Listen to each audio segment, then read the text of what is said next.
કીધું તે તારા પપ્પાએ છે ને હાથમાં ચાઇનાની પેન નથી પકડી અને તારે સીધી ચાઇનાની વહુ લાવી છે આ ઘરમાં. તું વિચાર કરી મારી યારે કેવી રીતના વાત કરશે. ઈ ચીન ચીન ચૂ બોલશે, એનો અડધો અક્ષર મને નહીં સમજાય અને મારો અડધો અક્ષર એને નહીં સમજાય.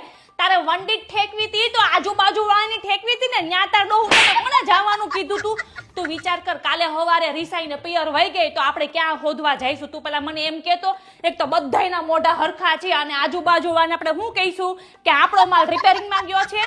હે બિચારી સિંગ સાંગ શું કહેતી હશે તો આપણને કેમ ખબર પડે કે ઢોકળા માંગે છે કે થેપલા? આટલો બધો હેવી ઇમ્પોર્ટેડ માલ છે ને આપણા ઘરમાં લાવવાનું થતો જ નથી અને મારે કોઈ બ્રાન્ડેડ વહુ નથી જોતી. મેં જ્યાં નક્કી કર્યું છે ત્યાં તારા લગ્ન થશે. ઠેકડા માર કે ગમે એ કર. જો દુનિયાનો નિયમ છે, ચાઇનાનો માલ ચાલ્યો તો ચાંદ સુધી, નકર તો સાંજ સુધી. એટલે આપણે કોઈ ધંધીના કરવા નથી થતા. તું આજે તે છે ને અલીબાબાની વેબસાઈટ પરથી તે પાર્સલ મંગાવ્યું છે ને આજ સાંજ સુધીમાં છે ને તું રિટર્ન કરી દે, નકર તો તારા હારાવાટ નથી. આજ